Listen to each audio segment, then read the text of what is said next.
Welcome to the Design Dash podcast, your guide to designing a life you love. Join us as we explore the keys to living the life you want without compromise.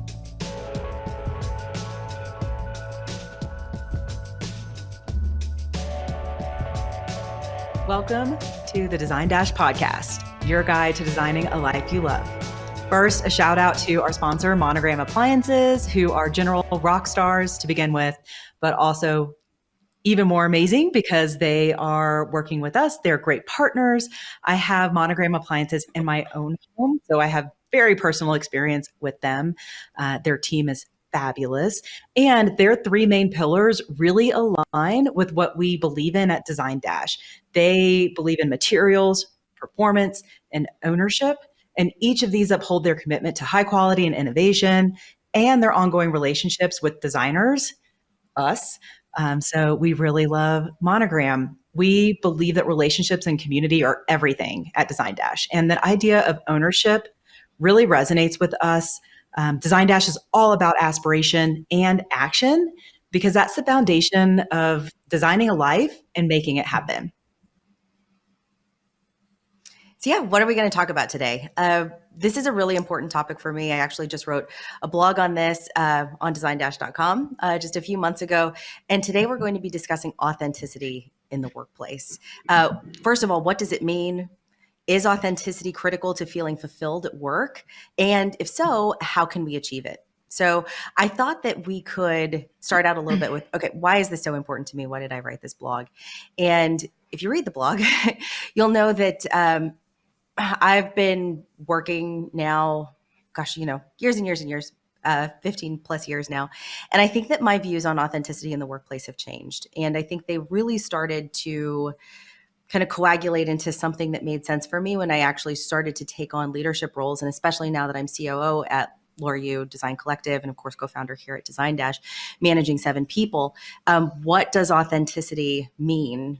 And is it important? And I think that becoming a leader really changed my thoughts on that because I started to feel like I couldn't necessarily be my true self when I started managing others. But then, of course, when you feel like you're losing your true self at work, you start to feel unhappy.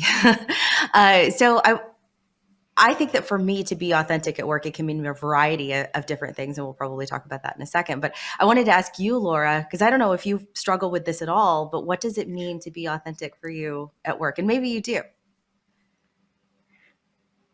I don't think I struggle with it. I feel like I'm always, maybe even to a fault, open. And perhaps even an oversharer sometimes. But I think it's important to be authentic. Although when you're early in your career, there's that whole fake it till you make it mentality. You're really just bulldozing your way through until you feel that confidence and you no longer have imposter syndrome. Like so many creatives have imposter syndrome. And I think that would affect being authentic in work or with your clients. I guess for me, I've always felt authentic at work.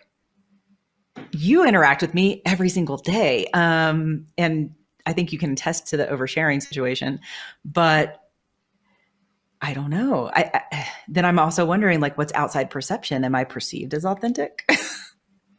Yeah, and I've actually read a little bit about that. Tasha Eurich, she's an organizational psychologist that I absolutely love, says that good leaders, they always start with that self-awareness. And self-awareness is tied so much to authenticity. And there's also there's you being authentic, and then there's you being perceived as authentic. And we talk a little bit about it in the blog, but I often feel like as a leader, it's more important to be perceived as authentic than it is to be real. But that can also be really duplicitous. So I guess is there a difference between being authentic and being perceived? Like if you're authentic, then people would catch on to that.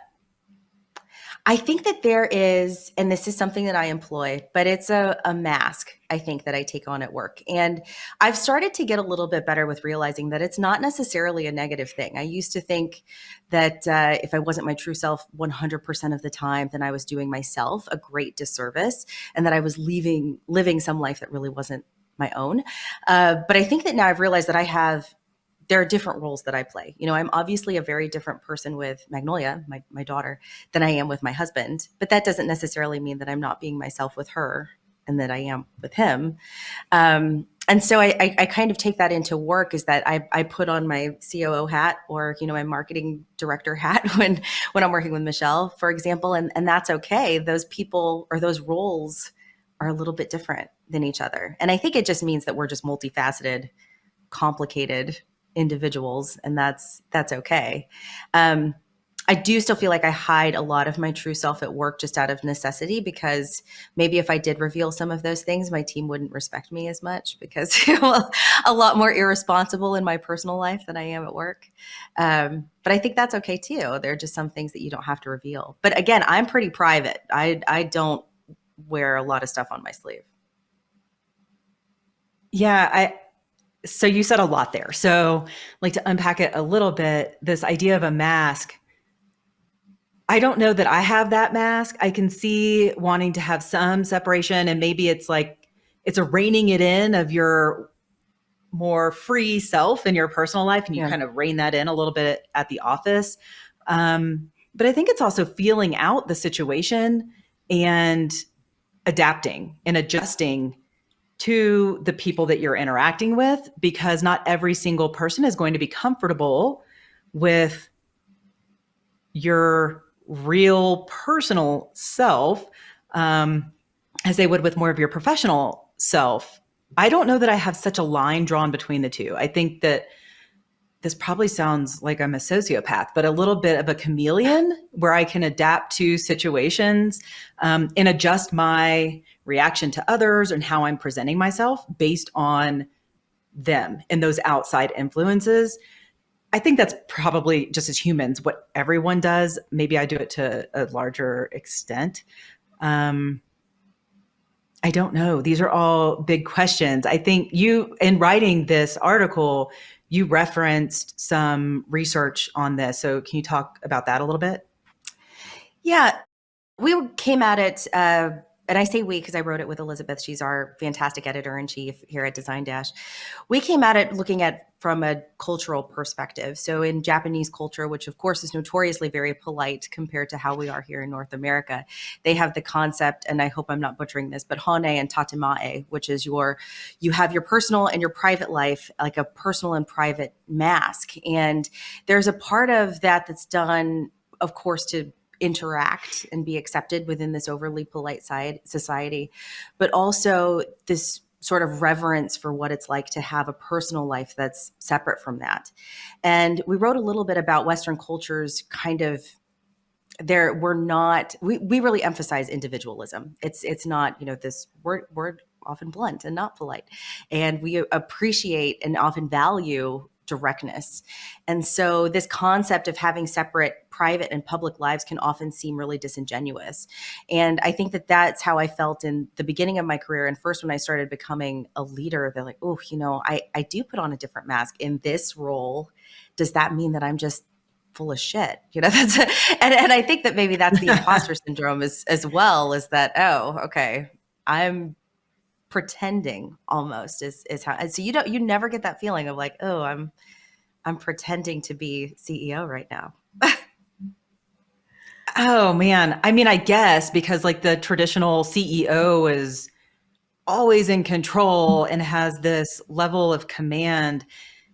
I want to be much more approachable and gain trust and really have relationships with the people that we work with. So I don't know, but I do still feel like I've got to take on that persona of I've got everything under control all the time, which is total bullshit because I don't. But you have to convey that confidence so that your team feels good about what they're doing and they can function in their role without wondering, is this ship going to sink? Like, I never want them to think that, because I'm always going to do my best and do everything I can, but I certainly don't know everything, even if I do put on that face sometimes. So yeah, I guess I do don that CEO mask, especially when we're about to go into like our New Year kickoff. And you know me, I'm always optimistic, and probably optimistic to a fault. Yep, you are. I think, yeah, you prefer to be more, I think you like the directness and saying like, hey, if something's wrong, let's talk about it. I prefer to say, hey, something's wrong, but don't worry, we've got this. We're going to make it happen. So maybe I'm fooling myself. So that's why I feel like that's authentic to me. Like that behavior still feels real. It doesn't feel like I'm forcing it. I really think that. Yeah. Like, yeah, I think that that's why it may comes be in off trouble, as, but I feel good about it.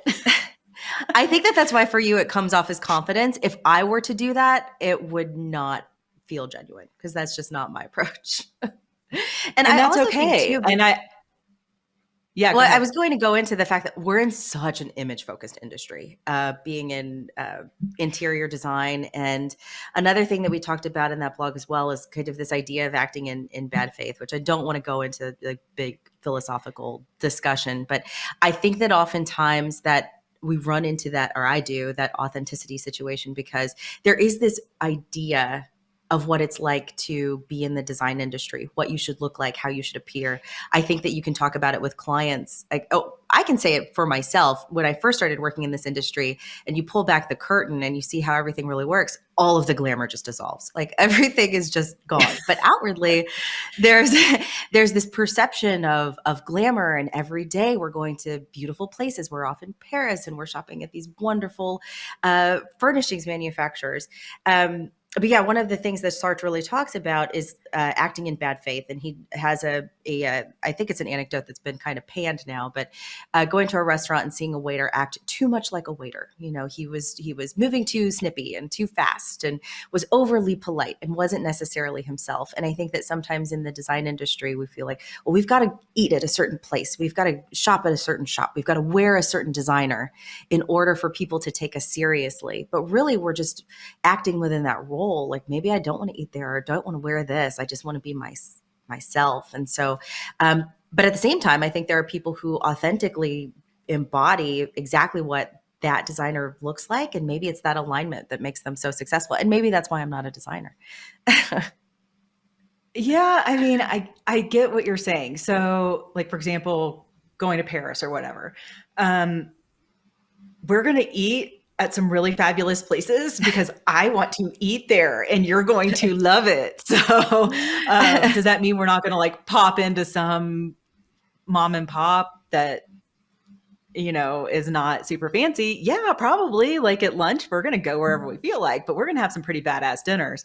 But that I feel like is authentic to me. That's not because I'm in the design industry, or maybe it is. I don't know, Melissa. This is really making me question everything. So, and it's that waiter anecdote, that are you acting in bad faith? Like, is that the crux of it? I think that, and we just did our annual planning, and one of the discussions was we need to be where our clients are. We want them to know that we understand what they like because we like the same things. And that's often really difficult for me because I hate the ballet. I'm going to be frank about that. I'm not going to go there just because our clients do. And I don't think that's the suggestion that we're making. But I often feel like, gosh, if I did do that just to like for a business development effort, I would just, I would feel so icky. I'm right there with you. Like, I don't go to the ballet either, but that's okay because Shannon, who's our director of interior design, loves the ballet. And so great for her. She can go and it's authentic to her. She loves it. Like, I love going to the Aspen Institute because I love going to their talks and hearing, like, just being around other people that are doing big things and have big ideas. But even going there, I feel like I need to put on this mask too, because that's not my normal domain. Interior design, absolutely. Aspen Institute and all of these just like big thinkers, I'm quiet there because I am out of my element for sure. So, but I think that's okay. I think it's okay. I think it's okay too to push yourself out of your comfort zone. And that doesn't mean you're being inauthentic, especially if you're someone that enjoys challenges and wants to push yourself. I still think that's okay. And even if you're uncomfortable, that doesn't mean you will be forever. And so that you may be donning a mask to begin with, but then that mask becomes who you are. God, does that sound horrible? And I think that's why this is why it's been such a big philosophical struggle. I don't know if we can really answer it, but I I don't know. I don't know the answer. One of the things that I often think about, just going back to what it's like in the workplace, is vulnerability. So I know that there's been a big push right now for business leaders to be more vulnerable, and I think that can be really difficult for some people. One of the things that we started at Laurier Design Collective, our design firm, and it's really something that I got from Ted Sarandos. So I'm not the genius of this, but it's sunshining mistakes and bringing those mistakes to everybody, saying, hey, I messed up and this is how I fixed it or how I didn't and how I feel about it, and let's talk about it. And I think that that's difficult for some leaders. For me, even though I feel, for me, the vulnerability is how I bring that authenticity for the workplace, because I am a little bit more realistic. I'm okay with saying I messed up, maybe more so than I'm okay with saying I did well. And so I know that that's at least one place where I feel like, okay, I spoke to my real self when I'm vulnerable. I think it's hard. I can say I messed up and I will take responsibility, but alongside that, I always want to say, like, here's the fix. Like, I never want to say, like, I messed up, we're screwed now. Never. And maybe it's a creative thing. And again, it's that imposter syndrome. But I think creatives struggle with admitting that they've made mistakes. And that's something I've really had to learn when I stepped fully into that CEO role, and really owning the mistakes of my mistakes and then the mistakes of everyone on the team, because it rolls up to me. If something's messed up, it's because I messed up somewhere along the line. And that's a tough pill, the bitter pill to swallow. Yeah. But I think once you embrace it, mistakes aren't the end of the world. It's a learning opportunity. Here's that optimism coming out. It's a learning opportunity. And you really pushed the sunshining of mistakes.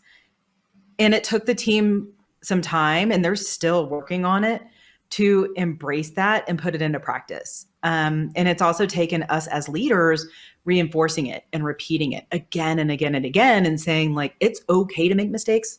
Let's talk about it. Yeah. Yeah. And you talk about repetition. One of the things that we really like to repeat are our core values. And so the more that I started thinking about authenticity, I was just like, one of the things that we're really big on at the firm are core values. And we always say we hire, fire, review, and reward based upon those core values. And as much as I am still struggling with the authenticity discussion, I feel like core values are where we can be authentic. And maybe that's where we do tie it back into, okay, if you can align with these core values, and I want that to be genuine. Like I hate to push somebody to feel like they have to have a rarefied client experience, or that they're committed to lifelong learning if they aren't genuinely feeling behind that, because then it just means that we're not a good fit. And we talk about that a lot too. So maybe that's what I can do, because I do feel very aligned with the core values of the firm, and so maybe that's how I can enact my authenticity through that. Yeah, I like that. And I think we also we talk about the core values a lot. And especially with our leadership team, we talk about it quarterly, and say, like, is this still us? Is everybody here buying in? Does this authentically represent us as a firm and you as an individual? Are you on board? And so I think we're giving ample opportunity for people to, and especially leadership, to say, like, I don't feel like this is us anymore. I'm not personally feeling like this is my authentic self at this firm. Let's talk about it. So I do think that that's an open conversation. How that rolls down to the rest of the team, like, they hear what our core values are. If they're not a core value fit, it's readily apparent just because we talk about it so much. So I think the people that are authentically living those values and believe in those values, I think that they're their authentic self at work. We'd have to ask them and take a poll. Yeah. I think that they are, because I think maybe what I'm misconstruing is authenticity with fitting in. And it's okay to not fit in everywhere. That would be terrible. That's all right. Right. I wouldn't want to be, There are plenty of people that I would not want to fit in with. Very true. So to wrap it up, as business leaders, thinking about authenticity in the workplace and whether or not, we struggle with it. Of course, we're going to struggle with the imposter syndrome from time to time. We're going to struggle with addressing failure. And then also sometimes, for me, dealing with success, and what does that mean? How do we just maintain it and achieve it? Do we want our teams to feel authentic? I think we do. But is this something that we can promote? Is this something that we can encourage? I don't know that we can promote and encourage it. I don't know that you can force authenticity. I think that's basically the antithesis to being authentic is forced authenticity. Right. I don't know. I feel like I'm a fairly good judge of character. I think, of course, I wouldn't know if I wasn't, but I feel like I am. And so, and I'm sure you are too. So when you're interacting with someone who's not authentic in the workplace or in your personal life, I think it's obvious. It's obvious. So I don't know that we can enforce it at the office in the workplace. I think it either is or it isn't. What you can do, however, to encourage authenticity is build trust. And I think that just takes time. Yeah, and to build spaces, I think, where people feel like it's okay. I think that's why, and to make mistakes. That's how trust is built for me. And that vulnerability, again, in the workplace and making sure that you made one mistake, but that's okay. We're still a team. We're still working together. And yeah, I mean, all in all, you go ahead, Laura. I was going to say, I think, though, that someone has been with you in your firm or working with you, maybe it's a partner outside of your firm for a long time and still is struggling, and you can tell they're not being authentic. They've got some sort of barrier or something, then it just may not be a good fit for you. Just cut them out. Cut them out of your life. Cut them out. Agree. Dead to me. Right. Just kidding, guys. Don't do that. I mean, or do. I don't know. That's probably would be my solution. I think it's totally fine to cut out inauthentic. I think it's totally fine to cut out inauthentic people from your personal life. Absolutely. Work, it's a little bit more difficult. You got to kind of go through a professional rigmarole. But, we have experienced that. I think that's sometimes, and I've done this in my previous positions before. I mean, the thing is, I do feel really authentic here with where I am, especially with Design Dash, because that's what we're promoting. And Laura and I have really built that together. And just to come back to the beginning, I just felt like I have just transitioned so much into that authenticity and struggled with it so much because for so long, since I was a job hopper, I just never really felt like I could be authentic where I was. And I think a lot of it was because, and for you, Laura, as a leader, you're very open-minded. So I think you're okay with people being different and bringing different ideas and adapting and pivoting. And not all business owners are like that. So I think that for me, I just didn't want to work in a very rigid and structured atmosphere where they did want to push you into being a role instead of being a person.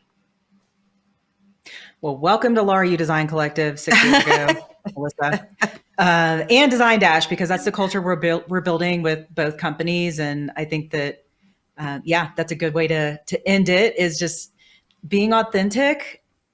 It's whatever it means to you. And for me and our companies, I think that we all embody that.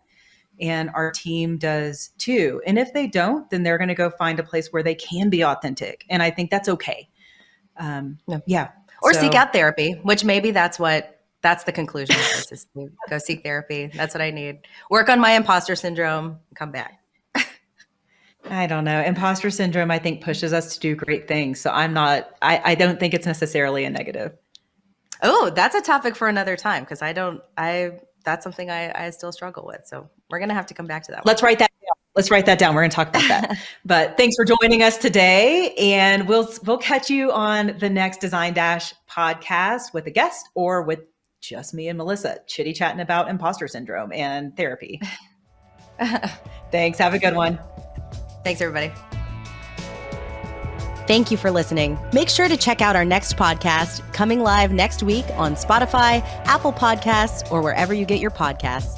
In the meantime, you can find us and more wonderful stories like these on designdash.com. And make sure to follow us at Design Dasher on Instagram and TikTok. Till next time.